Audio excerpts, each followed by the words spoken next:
नमस्ते विद्यार्थी मित्रों। हम देख रहे थे काव्य 1 कक्षा 7 का। आगे देखेंगे। निम्नलिखित वाक्यों को पढ़िए। हमारे देश में ईमानदार लोग ज़्यादा है। मुंबई जाने के लिए लंबा रास्ता तय करना पड़ता है। कौवे का रंग काला होता है। खरगोश का शरीर मुलायम होता है। शरीर के साथ मन स्वस्थ रखना जरूरी है। भारतीय संस्कृति विश्व में प्रसिद्ध है। पानी गंधहीन होता है। पूर्व दिशा में सूर्योदय होता है।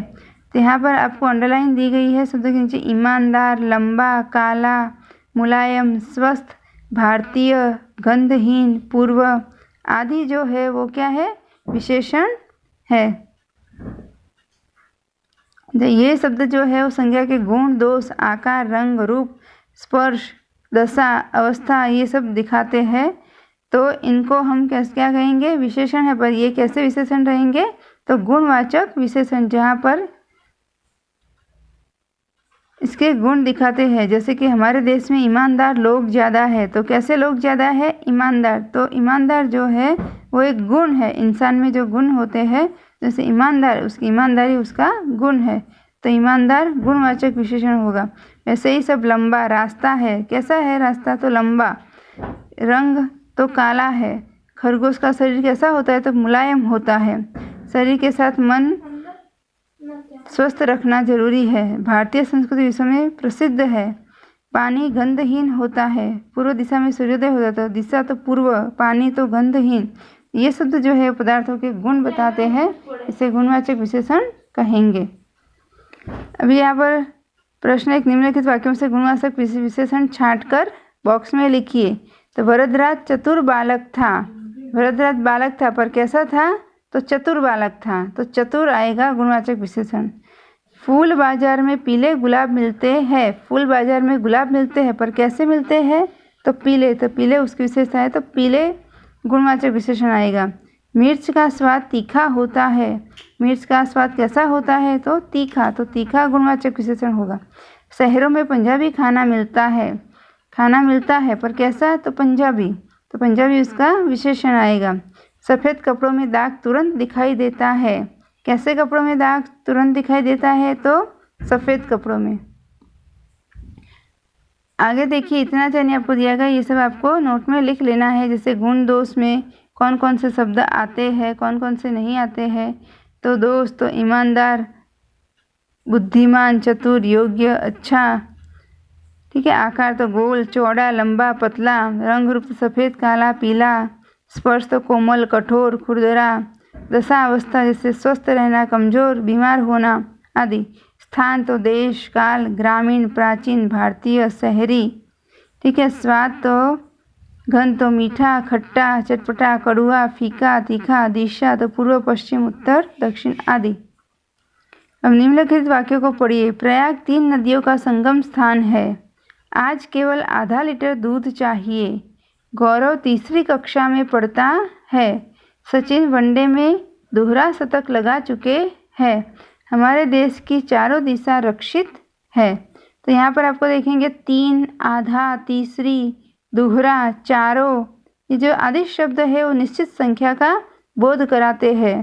जैसे कि प्रयाग 3 नदियों का संगम स्थान है। वहाँ पर 4 नदी नहीं, पर 3 है। तो 3 जो निश्चित है, तो इसे हम कहेंगे निश्चित वाचक विशेषण। क्या कहेंगे, निश्चित वाचक विशेषण। निम्नलिखित वाक्य पढ़िए। कई लोग नर्मदा की परिक्रमा करते हैं। कुछ लड़कों ने पर्यावरण बचाने का बीड़ा उठाया है। ज़्यादा लोग बैठने से नाव उलट गई। तो उपरोक्त वाक्य में कई, कुछ, ज़्यादा आदि शब्दों को लिखा गया है, पर ये संख्या का अनिश्चित संख्या का बोध कराते हैं। इसमें निश्चित संख्या नहीं दी गई है, ठीक है। तो इसे हम अनिश्चित वाचक विशेषण कहेंगे। इतना जानिए। निश्चित संख्या वाचक विशेषण के कुछ अन्य भेद भी है। पूर्णांक बोधक 1, 3, 9, 1000 आदि, जो हमें एक फिक्स संख्या है उसका भान कराते हैं, तो उसे पूर्णांक बोधक कहेंगे। अपूर्णांक बोधक जैसे कि आधा, पाव, पौना, 1.5, 2.5, तो ये अपूर्णांक बोधक है। क्रमवाचक, तो क्रम में कौन पहला आएगा, दूसरा आएगा, तीसरा आएगा, वैसे ही पहला, दूसरा, तीसरा, चौथा, पांचवा, ये सब क्या है, क्रमवाचक विशेषण। आवृत्तिवाचक, तो दुगुना, चौगुना, इखरा, दोहरा, ये सब जो है वो आवृत्तिवाचक है। समूहवाचक, तो दोनों, तीनों, चारों, पांचों, समूह जिसका दिखाते हैं तो वो समूहवाचक है। यहाँ पर निम्नलिखित शब्दों में से निश्चित वाचक और अनिश्चित वाचक विशेषण को छांटकर वाक्यों में प्रयोग कीजिए। कई, थोड़ा, 50, 2.5, बहुत, फिर कुछ, तो जैसे कि कई, तो इसमें कुछ अपने को निश्चित संख्या का बोध नहीं होता है, तो कई यानी अनिश्चित वाचक होगा। थोड़ा, वो भी निश्चित वाचक, अनिश्चित वाचक। 50 तो निश्चित वाचक, 2.5 तो निश्चित वाचक, बहुत तो अनिश्चित, कुछ तो अनिश्चित वाचक, चौगुना तो निश्चित वाचक, चौथा तो निश्चित वाचक, ज़्यादा तो अनिश्चित वाचक, चारों तो निश्चित वाचक। योग्यता विस्तार आपको जो है वो पढ़ लेना है। यहाँ पर एक कविता भी दी गई है जो सुभद्रा कुमारी चौहान ने लिखी है, वो है झांसी की रानी के बारे में। कानपुर के नाना की मुँह बोली बहन चबीली थी, लक्ष्मीबाई नाम पिता की, वह संतान अकेली थी। वैसे उसकी पूरी कविता है वो आपको पढ़नी है और नोट में लिखनी है।